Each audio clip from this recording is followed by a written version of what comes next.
Alright, it's your boy. I'm back. Book me. We here. Listen, I got a question that I want to pose to you, and I want you to really, realistically, take the time to consider what I'm about to say, because this is something that we may understand, but we kind of go about the wrong way. People will say your environment impacts your situation or your outcome, and then some people will say your situation impacts your environment. Well, I'm one of those who believe that just because you're in a certain environment doesn't mean it impacts your situation. Because the situation 9 times 10 is a choice. The environment was sometimes just what you were born into. Like say you're born into poverty. That's the environment you were born into. But you don't have to remain with an impoverished mindset. Let's slow down and think about that for a minute. The biggest thing that should be impacted is your mental capacity.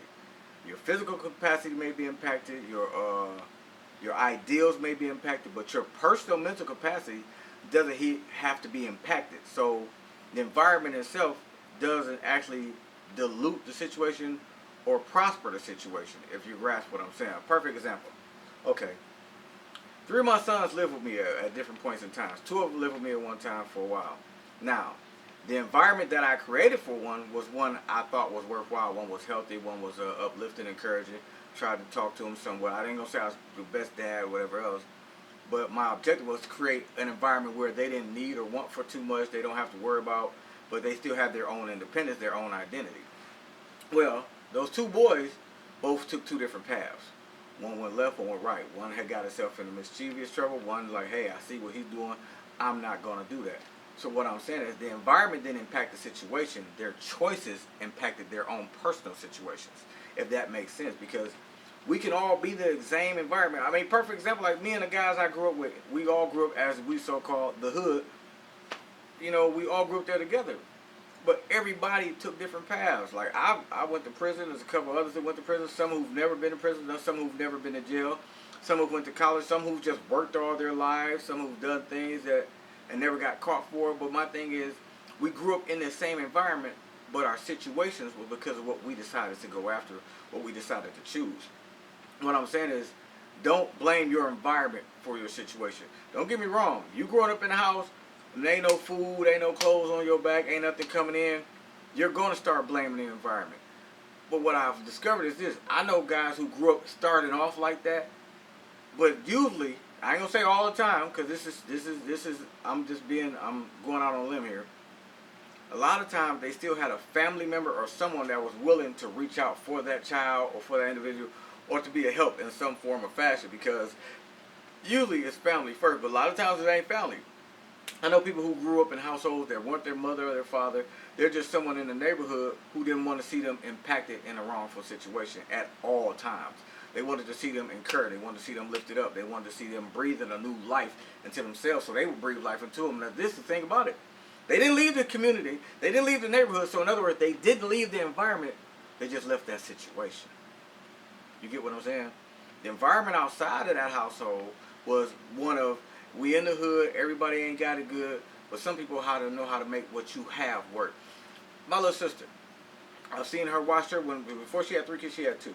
I watched her make $7 an hour, pay a car note, keep these kids clothed, pay her rent, pay her bills, pay insurance, and buy food in a household off $7 an hour, working 40 hours a week. Now, realistically, this is in the 90s. Don't get it wrong, but she probably just made maybe $1,000 a month, but it worked. So the situation might have looked bleak, but she figured out how to make the situation work. It's all in what you do, because your environment is going to impact you. It's going to impact you in some form or fashion. Don't get me wrong. They're quick to say, when it comes to our genre of people, they'll say we're a product of our environment. That's true, but what about the ones who came out of the same environment that went on to be college professors, that went on to be professional athletes, that went on to become musicians or doctors or lawyers or just school teachers or police officers or firemen, or just start their own business? And they've all come from the same environment. That's like telling you every kid in the projects is never going to be nothing. But a lot of kids from the projects become billionaires. Like, not to be funny, if I'm not mistaken, I think Jay-Z and Nas are kids from the projects. So let's talk about that. That's the environment they grew up in.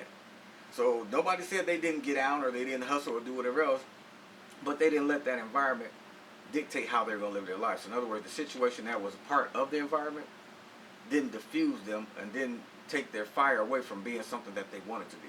All I'm saying is this: just because the surroundings may not be the greatest, you have to realize how you view it. Because if the cup is always halfway empty, you're going to keep falling down. But if the cup is halfway full, that means you're always looking for a way to get up out of it. It's your boy, that's my time. It's just a realistic question. I love y'all. I just want y'all to think about this. But I want y'all to let that resonate within you for a while too, because our environments don't actually just make us who we are. They help us somewhat encourage us, because sometimes we can see that bad environment, like, you know what, I'm not going to be like this. I'm not going to let my kids endure this. I'm not going to let my grandkids endure this. As a matter of fact, I'm going to help my friends get up out of this. So, the environment ain't always bad. Sometimes the way we view it is bad. It's your boy. It's always love.